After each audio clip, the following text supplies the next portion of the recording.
Nggih.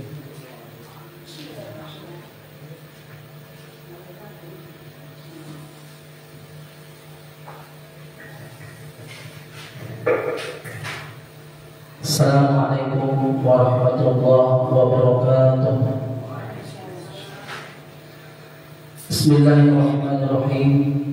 Alhamdulillahilladzi ahyal Islam bi'ulumil ulama wa ahyal ummah bi nahdlatil ulama wa ala alihi wa ashabihi al-atqiya amma ba'd.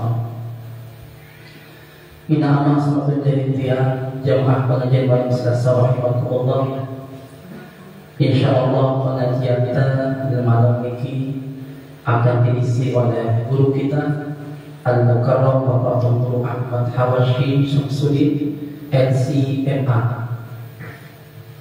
Beliau asli Bengkal, beliau tertulung di Bengkal. Kita doakan beliau mudah-mudahan senantiasa diberikan kesehatan, keafiatan, panjang umur, dan diberikan keberkahan selalu dalam hidupnya dan dakwahnya. Amin ya rabbal alamin. Ina maksud yang seperti biasanya sebelum kita beliau dengan pengajian di malam ini, dia mengajak yang perlu kami untuk mengawali dengan beliau bertawasul dengan ucapan ila hadratin Nabi Mustafa Muhammad sallallahu alaihi wasallam wa ala alihi wa ashabihi kiram ajma'in. Al-Fatihah.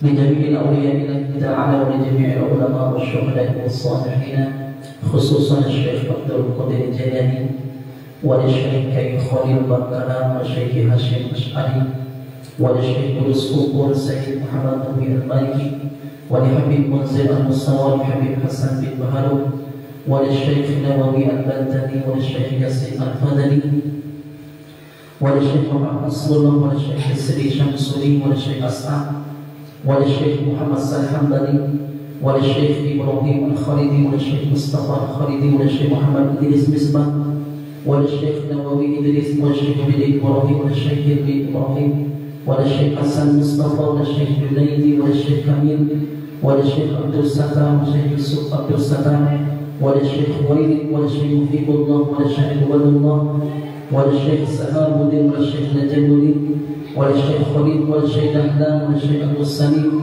وللشيخ أحيان المختار وللشيخ سكران وللشيخ مزهر وللشيخ محسن وللشيخ تيسير إبراهيم وللشيخ ساتر إدريس وللشيخ عبد المحصور وللشيخ ميلان محصور وللشيخ وليمي محصور وللشيخ رئيس كربلاء وللشيخ مصطفى بكر كربلاء وللسيد علي بن عبد الرحمن الكبس دانتين وللشيخ أبهار ولجميع المشايخ مشايخنا شهدنا لهم الفاتحة.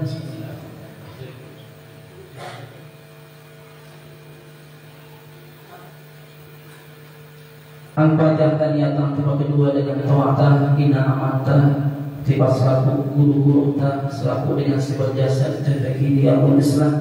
Kemudian ternyata tiba selaku jemaah pengajian malam Selasa selaku masyarakat dusun Karabelir.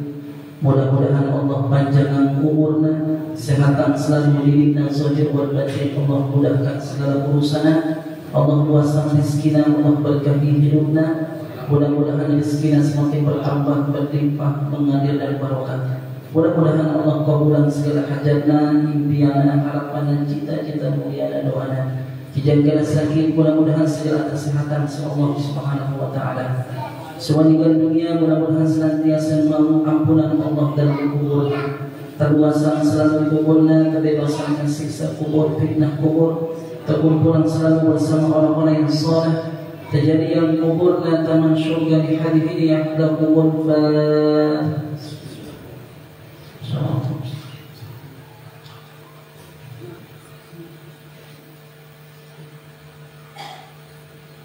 selanjutnya beliau persilahkan kepada orang tua.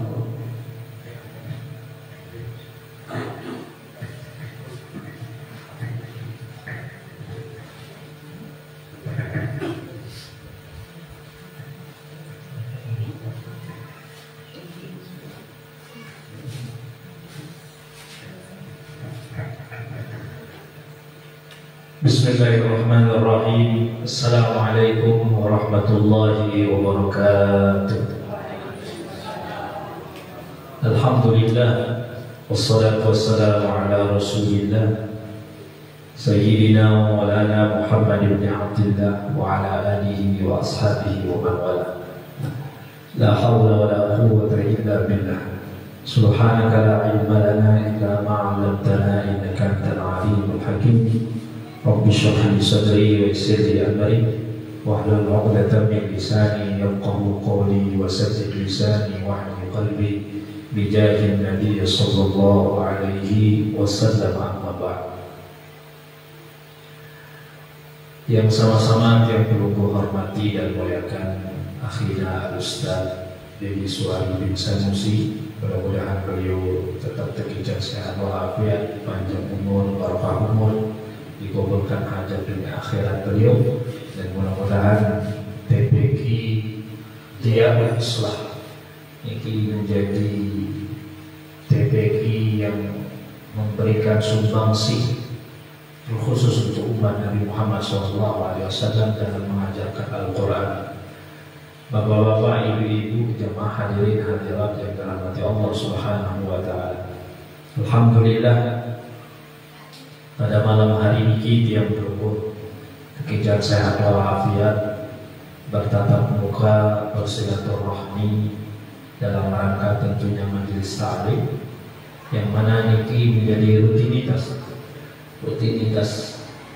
Mudah-mudahan sebab kehadiran tiap berumur di majelis ta'lim niki dan juga barokah dari para ulama, para awliya yang tadi sudah tiap berumur tawassul kepada beliau-beliau, mudah-mudahan semua hajat dunia akhirat tiap berumur dikabulkan oleh Allah Subhanahu wa Ta'ala. Amin, amin ya rabbal alamin. Jemaah yang dirahmati Allah Subhanahu wa Ta'ala,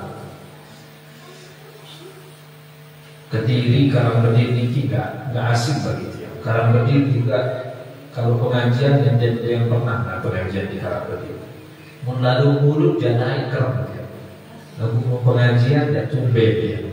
Alhamdulillah berkat beliau yang belum bisa bersilaturahmi di majelis ta'lim. Salah satu yang menyebabkan tertahannya daripada azabnya Allah Subhanahu wa Ta'ala yang akan diturunkan oleh Allah Subhanahu wa Ta'ala di suatu tempat ini adalah apabila di tempat nike ada sebuah wadah atau lembaga yang mana lembaga nike tempat belajarnya anak-anak kecil mengaji.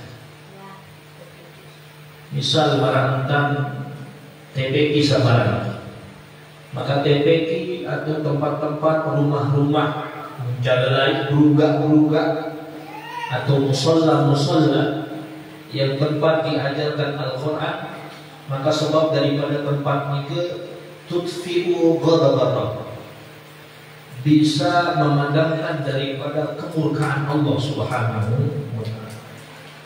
Jadi secara tidak langsung keberadaan TPQ Diyaul Islah maupun tempat-tempat ngaji searah di sekitar niki adalah sebab daripada tertahannya kemurkaan Allah Subhanahu wa Ta'ala akibat daripada dosa-dosa yang dilakukan oleh dengan Sakirul tahun ini.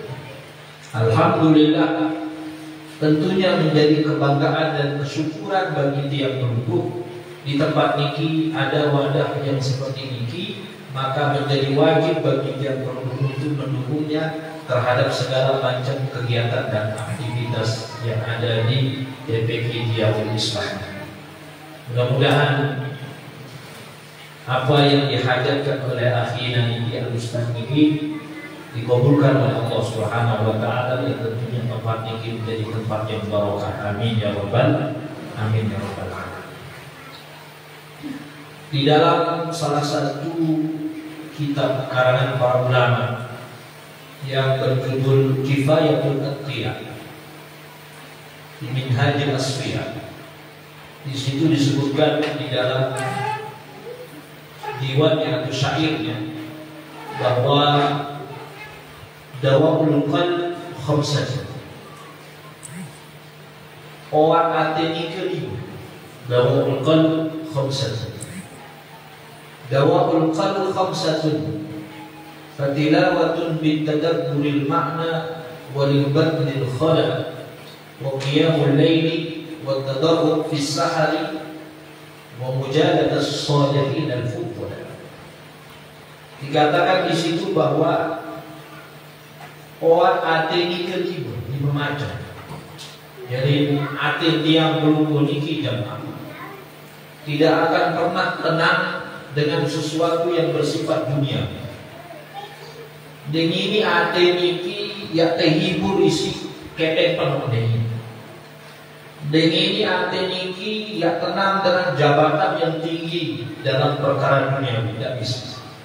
Nah, maka salah kaprah kalau orang lagi sumpah hati rasa hati kemudian lalu untuk segigi samping salah kaprah.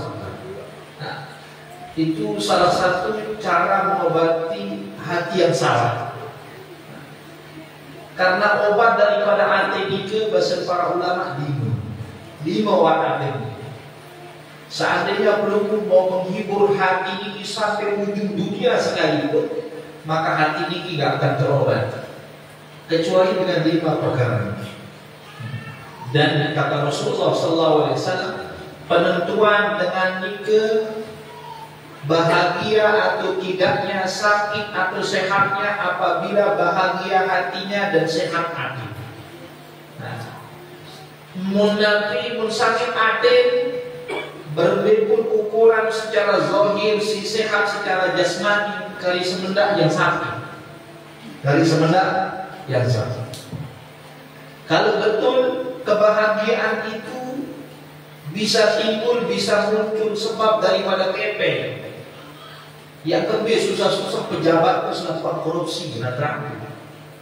Padahal kepeng nara terus detik miliaran lah. Coba mau pada sekinan miliaran tulis di miliaran pejabat saat korupsi itu alat semiliar kepeng.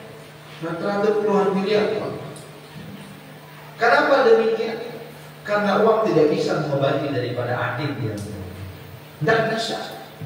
Nah, maka ulama mengatakan 5 obat hati itu.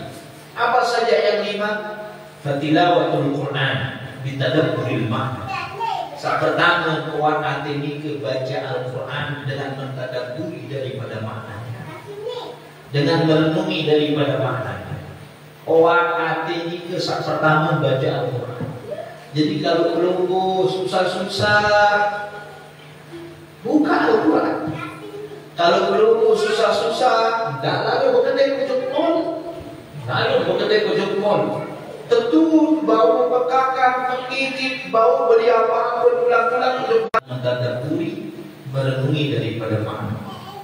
Tiara nanti obat sekali ampuh melebihi daripada ampuhnya daripada Al-Quran. Sehingga ada Al-Imam Abdullah Al-Haddad mengatakan, heran dengan saya beriman bahasa Imam Abdullah Al-Haddad.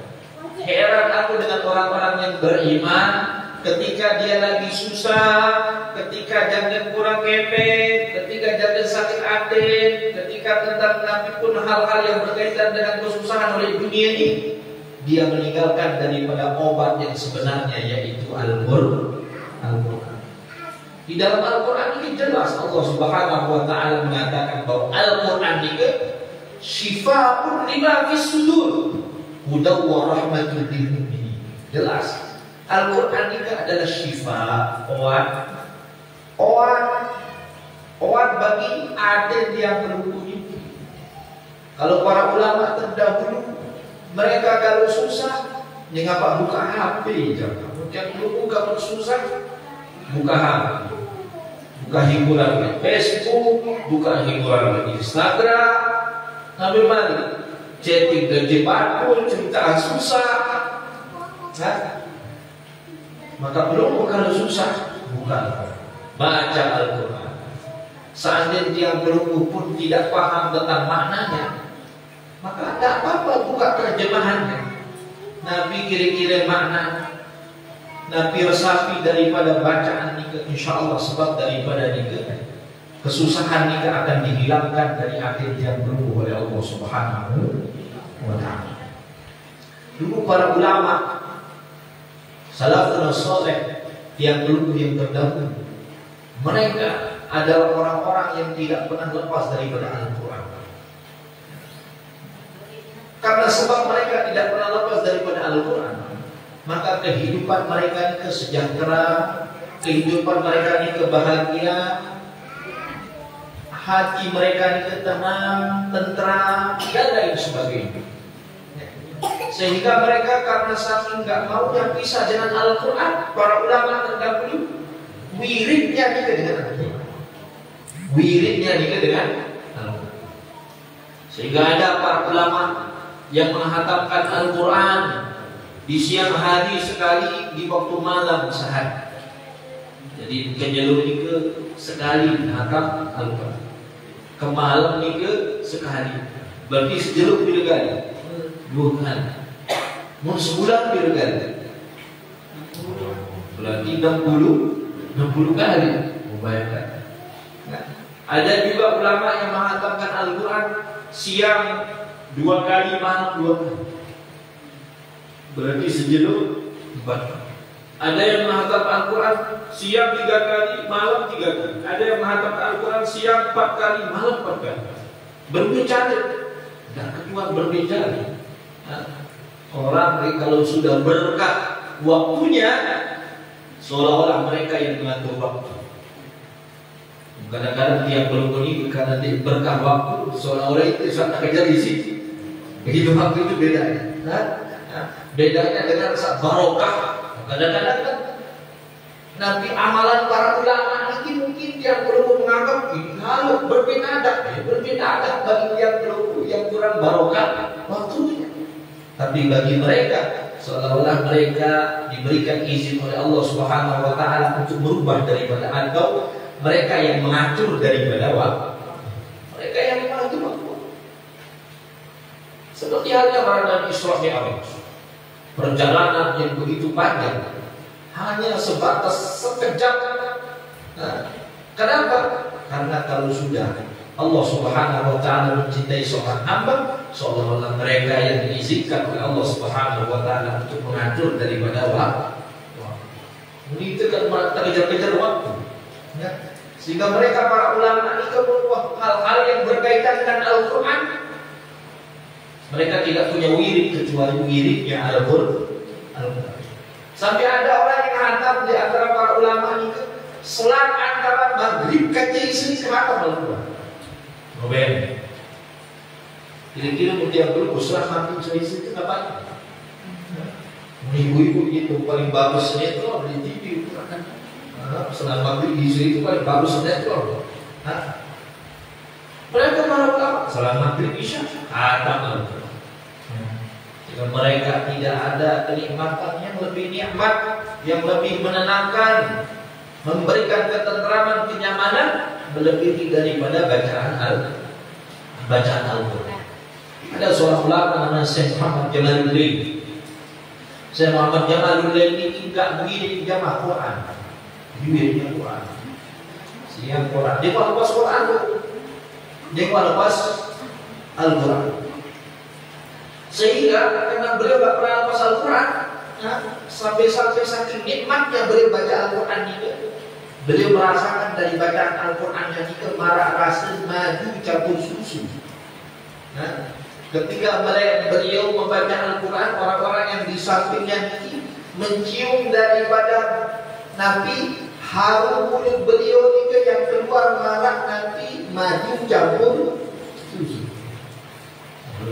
Saking nikmatnya, saking lezatnya Al-Quran. Maka yang berukun itu wajib mempunyai wirid yang namanya Al-Quran.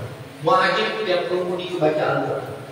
Setidaknya kalau yang berukun bahasa para ulama, orang itu tidak akan ditulis lam yuktab minal ghafili, tidak akan ditulis menjadi orang-orang yang lalai kepada Al-Quran. Paling tidak sejelur ni ke baca 10 ayat. Bila jemaah? Dapat 10 juz 10 lepas ni. 10 lepas 1 juz. Dapat 10 juz 10 Hai-hai saya baca Al-Quran 10 ayat lam yuktab minal ghafil, maka dia tidak akan ditulis sebagai orang-orang yang lalai terhadap Al-Quran. Setelah 10 ayat berat, 10 ayat berat lagi. Cuma HP berjam-jam dengan ini berat. Cuma HP kadang-kadang yang belum berjam-jam. Fokus sudah. Jemaah Al-Quran baru baca arah setengah bawah mulai wah. Gitu. Ke orang kalau mau hatinya nanti sembuh, menelek hati tenang, maka baca Al-Quran. Nah, harus jangan. Setidaknya sejenuh hanya paling sedikit penghasilan. Kalau perlu nggak bisa 1 juz, kurangilah, misal setengah juz. Nggak bisa cacing-cacing maupun tanah untuk meleburkan daripada jasad dengan itu. Sehingga ada seorang ulama namanya Imam Abu Hanifah, salah satu daripada imam mazhab yang berlumba. Imam Abu Hanifah ini dia Imam Abu Hanifah ini ketika beliau sudah merasa Nabi ngapa sekali itu kali beliau menghantarkan di dalam liang kubur tempat beliau dikuburkan ini ke sebanyak 7.000 kali dihantam. Jadi kan 7.000 kali di dalam Nabi tempat beliau dikuburkan Imam Abu Hanifah. Sebelum beliau dikuburkan, beliau hantarkan Al-Quran dari dirinya sebanyak 7.000 kira-kira. Ya setidaknya dia perlu besok kalau meninggal. Udahlah siapa di mahkamah bahasa para ulama yang menjadi obat hati adalah fatilawatul Quran bitadabburil makna. Membaca Al-Quran dengan berusaha menghadirkan maknanya di dalam hati yang perlu memiliki. Di dalam hati yang perlu. Kemudian yang kedua bahasa walil batil khala yang menjadi penuh lalu dek besok lalu dek besok tiap niki mun penuh isi maka orang akan sulit untuk ibadah. Sila misal jadi pegelor malam niki telupir kira-kira tahu daripada tahajud telupir tidak. Begitu juga Nabi terlalu kenyang perut niki menyebabkan daripada segala macam sebab penyakit. Nabi-nabi yang tiap perlu Nabi konsumsi niki menjadi bibit-bibit penyakit. Menjadi bibit penyakit. Semakin orang itu semakin banyak makan. Lu kenapa gemuk? Lelah dia jawab. Dingin. Munita karena tunggang niki jamaah. Tiang niki marah. Tiang umat. Tiang umat. Sekali-kali lagu gue. Jadi lelah tetapi dia lagu ini Nabi berhasil. Maka terlalu kenyang, perut terlalu kenyang ini membuat yang perlu memikir berat dalam ibadah. Ngaji juga berat. Membuat orang ini juga hilang kecerdasan, hilang semangat. Selanjutnya pun datang ngaji, betul datang ngaji. Lagu paling pertama pada semua tempo. Paling pertama pada seluruh tempo. Dikambil soal barang mau berselangkah main hidup tuh lain biasa biasa begitu. Biasanya begitu. Oh tentu sila belum bisa buktikan. Sedikit lalu ngaji, pokoknya dikit. Kira-kira baris datang oleh majelis taklim ini dedek pada konsep. Ini dedek pada konsep. Sulit.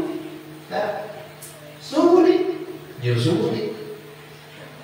Maka terlalu sering kenyang, perut juga terlalu banyak isinya juga, maka akan memberatkan orang itu untuk ibadah. Menghilangkan daripada kecerdasan seseorang. Menghilangkan dulu Nabi Yahya alaihissalam pernah diperlihatkan iblis. Iblis ini sedang membawa ma'arik. Ingat ni ke marah Nabi Muhammad. Ini yang khomer yang terbuat dari inap. Ini yang jauh dari si iblis ini. Kemudian ditanya oleh Nabi Yahya alaihissalam, Iblis, apa saja jauh dia? Oh, saja jauh ini adalah syahwat manusia. Yang aku bawa ini adalah syahwatnya manusia. Membebel syahwat manusia jiwa saya jauh. Maka kemudian Nabi Yahya bertanya, kira-kira saya ini jauh dia arah dia oleh aku bahasa Nabi Yahya. Arah dia kira-kira oleh aku maksudnya. Maka iblis mengatakan di arah illa kecuali zaka lailatin bahasa Yuni Nabi iblis, kecuali zaka lailatin, kecuali suatu malam engkau pernah terlalu kekenyangan di dalam makan wahai Yahya, kata iblis. Fasaqqallaka 'anis salat, maka karena kamu terlalu kenyang itu, maka aku berhasil membuatmu itu berat untuk melakukan salat. Nah, jadi Nabi iblis ini kepada Nabi Yahya, sebab daripadamu fasaqqallaka 'anis salat, aku berhasil membuat kamu itu berat di dalam melakukan salat. Maka mendengar daripada itu bahasa Nabi Yahya alaihissalam, fa wallahi bahasa la jarama anni ashba'a abada, demi Allah bahasa engkau tiap besok selai-lai, engkau tiap mangan dalam keadaan besok selai-lai. La jarama anni la ashba'u abada, demi Allah engkau tiap gawe seorang besok lalu selai-lai. Maka mendengar apa yang diucapkan oleh Nabi Yahya, Nabi bin Iblis, la jarama anni la ansaru ahadan abada, nyesel barang rahasia. Mungkinlah terbunuh. Salah satu senjata iblis ini Nabi, apabila seseorang ini terlalu besokannya, apalagi kali sebenarnya maulid, ya Allah, bersolat, bukan diri, karang beti, bangkal lapor itu terus saja. Jarak dengan sepi mulut, jarak masih. Lain siapa orang apa dia? Menguhan dengan maulid boleh diri, lah maghrib lalu deh. Paris sudah jadi sholat, karena berbelalai orang apa dia bersandar mati. Jadi lain ini nanti batu-batu. Oh, pembaharan maulid ini adalah bulan-bulan gagal diet. Sekarang dengan tahu diet itu Nabi. Tapi itulah bahayanya kemudian orang kalau terlalu sering kenyang perut, dengan terlalu sering kenyang perut, maka akan susah untuk ibadah. Dan juga semakin orang itu terlalu banyak macam yang masuk ke dalam perutnya, maka semakin rawan. Nah, contoh bagaimana tiangnya, satu berat marah gigi, toko dong gawi, yo, engkau mari tidur di atas kasur, engkau Soal baris nasi seiring buka kasur seiring sakit sehingga yang paling nikmat itu mengerti yang punya kasur yang tipis-tipis. Maksudnya karena berat badan justru mendatangkan daripada penyakit. Karena hendaknya orang itu kalau mau hati yang hidup jangan terlalu sering kenyang. Enggak selalu sering. Orang kalau mau maksimal ibadah tidak terlalu nanti sering kenyang. Tidak terlalu sering besar. Kadang-kadang itu padahal jadi sekampung, pelicin sekampung, gorengan mari. Kedua, sampai dengan nikmat. Hukum dengan Lombok ini, dengan Indonesia juga. Nikmat telur nasi, nikmat isi di begelo. Padahal jadi sekampung, pelicin, topak padahal kan kedua nikmat. Jadi desa si diri Nabi kalau dekat juga nasi padahal pada doa. Ini kisahkan dulu. Kemudian yang ketiga yang akan membuat seorang itu hatinya hidup jika adalah qiyamul lail, menghidupkan malam tahajud dengan bahan atau qiyamul lail. Salat-salat yang lain. Malam itu adalah tempat yang pelunggu, betul-betul waktu yang pelunggu untuk bersama Allah Subhanahu wa Ta'ala. Hai saat mele teka bulan doa, maka bangunlah di waktu malam.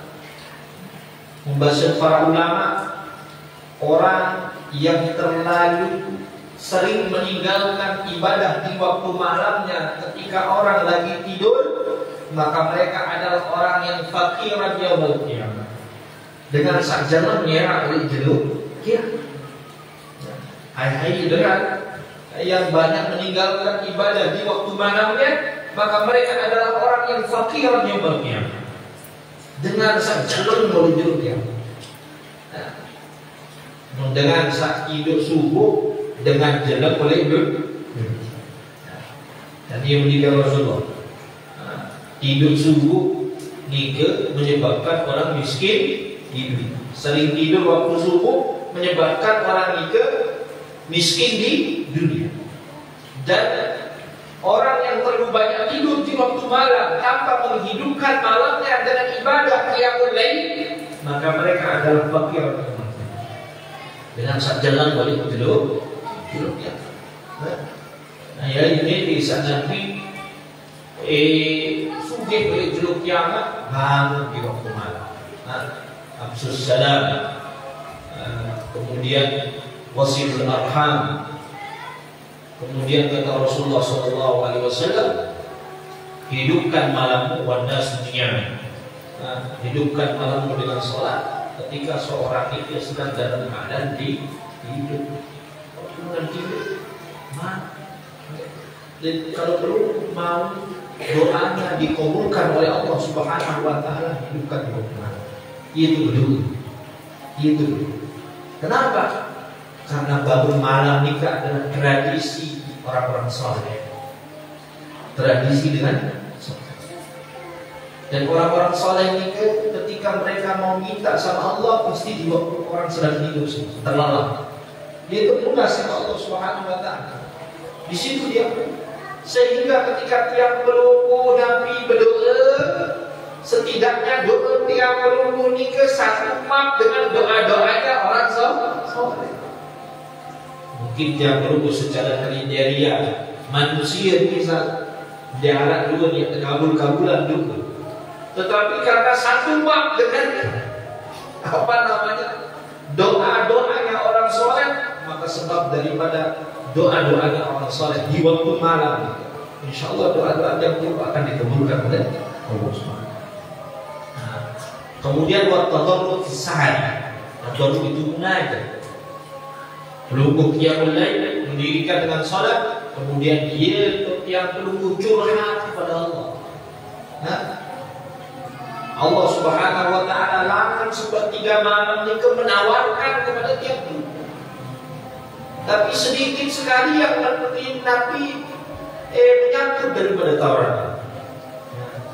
Hal min sa'ilin, kata Rasulullah, adakah Nabi, kata Allah Subhanahu wa taala, adakah di antara kalian sangedeng sesuatu kepadaku, kata Allah, fa'u'tiyalahu, maka aku akan memberikannya. Hal min mustaghfirin, hai sangedeng ya kepeng, hai sang munasabun, fa'ughfiralahu, aku akan mengampuninya, kata Allah. Itu seruan dikenangan sepertiga malam sampai seliman subuh. Ketika itu azan subuh, maka seruan itu sudah tidak ada.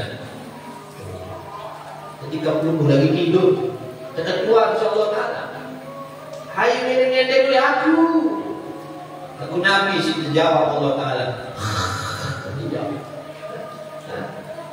Allah nawari sesuatu. Hai mengendeng. Isi jawab Allah taala. Hai melintang kuning. Elo harus jawab. Kerok jawab. Maka berapa banyak seruan, tawaran dari Allah Subhanahu wa taala di waktu itu, tapi dia perlu menyia-nyiakannya begitu saja. Kemudian yang kelima, wa mujalasatu shalihin al-fuqara. Arti itu duduk bersama orang-orang saleh. Duduk bersama orang saleh. Duduk di majelis taklim, majelis-majelisnya para ulama, bergaul saja dengan soleh. Ini tidak ada orang adil di saat paling bagus. Kalau ada waktu ngaji, datang kan. Ada waktu itu dengan ngaji, datang, luangkan waktu. Jangan sampai tiap ilmu menyia-nyiakan daripada kesempatan. Karena majelisnya orang soleh ini adalah majelisnya di mana dipenuhi dengan rahmatnya Allah Subhanahu wa taala. Majelisnya dengan soleh ini adalah majelis yang di situ dipenuhi oleh ampunannya Allah Subhanahu wa taala. Sehingga siapa orang yang duduk dengan soleh, maka enak oleh akhirat ini sebabnya terjadi syafaat. Ya terjadi pertolongan Allah Subhanahu wa taala. Sampai-sampai di dalam riwayat itu ada malaikat khusus yang berkeliling, yang mana malaikat ini enggak gawe, tahu berkumpulan dengan soleh. Tu hai berkumpul kan dengan soleh. Hai sahaja majlis dengan ulama. Tapi gawe malaikat. Dia memang selesai lapor di Allah Subhanahu. Ya Allah, ini apa yang gawe sifatnya yusabbihuna wa yuhmiduna wa yastaghfiruna. Enggak gawe mereka bertasbih, mereka mohon ampun kepadamu, mereka mempelajari daripada syariat-Mu, ya Allah. Enggak. Terus apa yang ngedeng, mereka meminta ampunan, ya Allah. Allah nanya, apakah mereka pernah melihat daripada surga sehingga mereka berharap seperti itu? Kata Allah, nenten wah mendikat malaikat bergigil-gigil seandainya engat. Oh, seandainya engat ya Allah, tentu mereka tidak akan meninggalkan majelis-majelis. Apakah mereka pernah melihat daripada neraka? Kata Allah, oh nenten wah ya Allah, berhenti saat mereka melihat. Oh, seandainya mereka mengetahui dan melihat neraka ya Allah, tentu mereka akan lari sejauh-jauhnya. Terus Nabi mendikan Allah Subhanahu wa taala, kalau begitu hai sahadir di satu, hai sahadir di majelis para ulama, majelis dengan soleh, maka aku akan mengampuninya, kata Allah Subhanahu wa taala. Tapi kata malaikat, arak sombong dengan sebentar di arak dia mengaji, lalu katanya kejebak. Jangan ada kamu, maka dokol di ngaji. Kadang-kadang lalu tendeng nanti, tendeng lalu isi batu, tenak akhir di sebelah datang ngaji. Lalu sebentar dengan apa? Betul niat yang berbeda. Nah, berbeda. Maka kata Allah Subhanahu wa taala, bahkan orang seperti itu pun aku akan mengampuninya, dan aku akan memberikan rahmatku, kata Allah. Kenapa? Karena humul qaum la yashqa bihim jalis. Karena orang-orang soleh, majelisnya orang-orang soleh, majelisnya para ulama ini, mereka tidak akan pernah membiarkan orang yang duduk bersama mereka dalam keadaan haus dan lapar. Jadi itu penting Nabi hadir di majelis taklim, majelis bilangan soleh, kumpul sama orang-orang soleh. Niki itu Nabi itu keutamaan hidup daripada akhir tiang dulu. Kalau tradisi dengan doa lain, tiang itu. Waktu dia mondok atau bahkan dia waktu dia ke Mesir, yang tenak dulu si al-Farabahnya. Tadi ini ziarah di bangun-bangun sadar di Kediri, kemudian bangun-bangun sadar di sekitar kebarat itu Asdul. Itu subhanallah, itu doa yang luar biasa. Keringat separuh. Makin jarang tradisi dasar. Kadang-kadang tetangga pun dia tahu Nabi anak lalu mondok. Cuma lalu setahun ini mondok. Oh kalau kita hari tak begitu. Kita diantar dulu. Atau boleh dengarkan. Boleh di sini kami dengarkan satu atau tiga. Atau tunas dulu bijan dan tinggi, bayi dan tinggi, lalu mondok. Masya Allah. Itu penting. Berkahnya orang soleh, berkahnya orang soleh. Seorang dengan soleh ini, hendak waktu ini, bahkan ketika mereka sudah meninggal tetap barokah, tetap barokah. Apa kata para ulama? Anna barokat as-solihin jariyatun ba'da mamati kama kana fi hayati.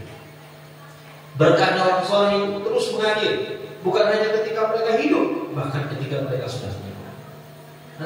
Saking berkahnya. Ada nggak yang belum pernah ke Jawa? Kalau belum ke Jawa, belum ziarah ke makam-makamnya para wali ke, para wali ke, wali Sunan Ampel, ini ke wali Songo nih. Perlu akan dapati di sana dengan rame itu, engkau 24 jam, bertangan di pos sepi. Pekan ukuran, pekan ini kan enggak paling akan berbuka paling siang, mall doang berbuka jam 11, berduduk jam 11 malam. Dengan berdagang oleh sekitar Sunan Ampel ini, dengan berdagang ini, itu 24 jam saya pasti. Dengan belanja juga dewa. Saking berkahnya yang namanya orang soleh. Bahkan mereka sudah mati, meninggal, tetapi mereka mampu menghidupkan orang-orang yang masih hidup. Iya.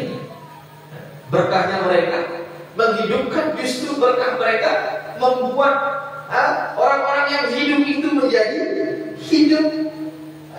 Coba kemudian ada bukan apa yang boleh sekitar. Ya karena beda dengan data yang begitu. Tapi berkah mereka membuat apa? Membuat orang yang hidup itu bisa menjadi penghidupan. Saking berkah kesehatan. Jadi keberkahan mereka juga putus. Mau mereka masih hidup maupun sudah meninggal, tetap keberkahan mereka diberikan oleh Allah Subhanahu wa Ta'ala. Kan jangan pernah jauh dari orang-orang saleh, karena mereka salah satu yang membuat hati yang memiliki hidup. Bahkan ada seorang ulama dia dapat penasihat hanya melihat. Dulu ada namanya Imam Hasan al-Basri. Imam Hasan al-Basri orang itu gak perlu hadir di majelis taklim, cukup hanya melihat hizab Imam Hasan al-Basri, mereka sudah mendapatkan ilmu. Hanya sekadar melihat, mereka langsung lihat Nabi mendapatkan ilmu. Kenapa demikian? Yang berkahnya orang-orang soleh itu. Berkahnya orang. Imam Hasan al-Basri membuat ceramah jemaah, telepon dengan nangis. Menceramah, zaman bangkit kan, dengan ceramah lain, dengan ceramah bete nangis.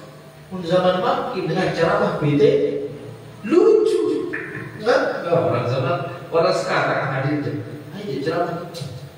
Dua guru setia si serius berceramah, ngantok di situ. Kalau dulu orang ceramah dicari nangis, bersama makin dengan ceramah beda. Sehingga dengan saatnya aku saya ceramah itu lucu. Sekedar lucu dia sulit dia suruh ceramah. Sulit dia suruh ceramah. Tahu ceramah sekedar lucu. Ini Hasan Al-Basri.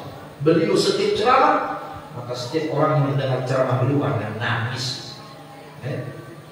Padahal yang disampaikan itu saja. Lah aku mau dengar nangis. Sampai beliau punya anak, beliau anak Diki Ali. Heran, abang, apa itu ceramah? Padahal hadis-hadis ini sampai ini doang. Dengan pembukaan doang, keren, alhamdulillah, beda daripada yang lain. Di selesai ceramah, jamaah ini juga kedengin, pada coba terus. Semakin bingung, padahal syair yakin wah jarak dengan sampean, hadis dia jarak dengan sampean, padahal berbisik teratur tak susun kata-kata. Dan maka di selesai wasuruh jatuh itu. Konsel ya kalau ini tidak paham. Maka Nabi bahasa di pasal selesai. Ini aja. Kita dengan cara mana? Boleh sila. Assalamualaikum warahmatullahi wabarakatuh. Jamaah yang dirahmati Allah Subhanahu wa taala. Ada suatu cerita. Ada seorang ibu dan anaknya yang masih kecil. Anak niki lapar. Maka ibunya niki berduit ayam goreng. Kemudian gorengan ayam. Sampai masak ayam goreng, tiba-tiba dia mau masak, datang meong untuk opo ayam goreng. Wassalamualaikum warahmatullahi wabarakatuh. Nangis Islam. Nangis sama. Saya bingung. Ikan bingung. Padahal dia cerita. Ayam goreng satu kurko isi nangis kita tuh jadi konselor jamaah. Saking penasaran pokoknya sih lanjut apa ya aku syair sebulan hadis sebulan bahkan secara susunan kata sangat sing atur apa kami maka apa katanya dia mati kalau maksud abah ya sabar nu permisalan para itu lelah kedua ibadah tiba-tiba oleh ibadah nu sifat riya maka hilang begitu saja maksud datang undi maksud aku ini maksud saja ceramah dan undi ini maksud apa hanya sekedar lebih, hanya sekedar seperti itu sampai berapa hikmah yang mereka dapatkan. Berapa hikmah yang mereka si berkah saran Nabi, nasihat daripada orang-orang yang dekat dengan Allah. Tidak coba-coba menentang Nabi ceramah zaman maghrib, usir di sini. Oleh kerana berdiri ceramah Assalamualaikum warahmatullahi wabarakatuh. Ada cerita godek-godek jamaah beliau langsung diusir ukuran dengan karakter. Tapi orang-orang yang soleh setiap kata-kata mereka mengandung keberkahan. Sehingga dengan keberkahan itu jamaahnya umat itu memaknai dengan berbagai macam hikmah dari Allah Subhanahu wa taala. Maka ini ke obat hati yang sesungguhnya jamaah. Itu yang pertama membaca yang kedua perut ini jangan terlalu sering dalam keadaan lapar. Kemudian yang ketiga qiyamul lail. Yang keempat tadarruk bersimpuh kepada Allah di waktu malam sebelum subuh. Kemudian yang kelima yaitu duduk hadir di majelisnya para ulama, orang-orang saleh, ibadah yang dilungguh diterima oleh Allah Subhanahu wa taala, dan semua hajat dunia akhirat yang berluguh sebab daripada majelis yang mulia ini dikabulkan oleh Allah Subhanahu wa taala, dan TPQ Diyaul Islah ini menjadi dia, menjadi cahaya penerang bagi umat Nabi Muhammad SAW. Amin ya rabbal alamin. Demikian, kurang dan lebihnya mohon maaf. Sallallahu alaihi wasallam Muhammadin wa ala alihi washabihi ajma'in. Walhamdulillahi rabbil alamin. Wassalamualaikum warahmatullahi wabarakatuh.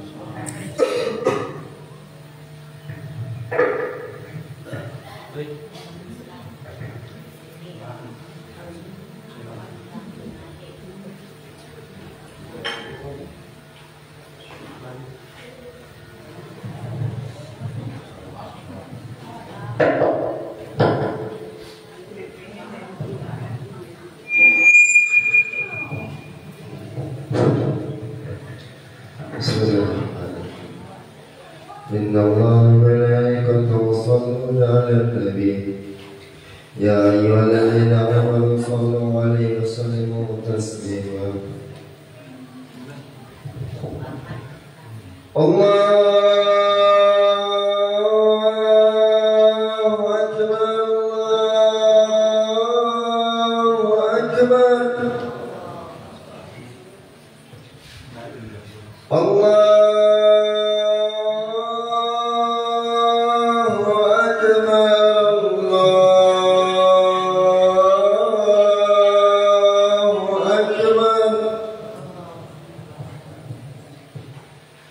أشهد أن لا إله إلا الله.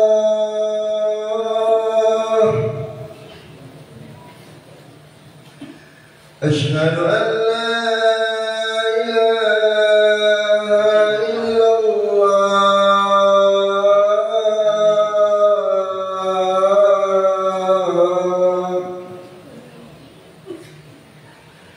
أشهد أن محمد رسول الله.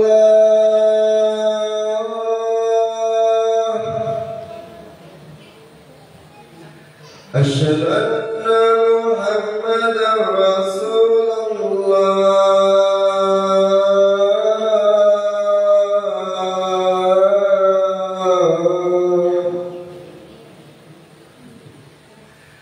هيا على الصلاة.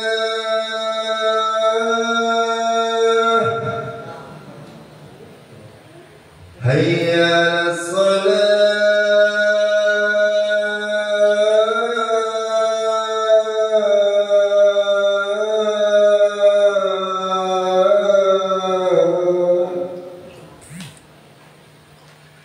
هيا على الفلاح.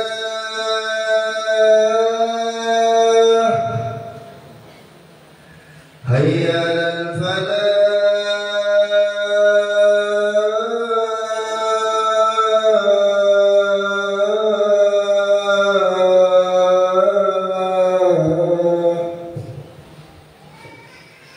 الله أكبر. الله أكبر. لا إله إلا الله.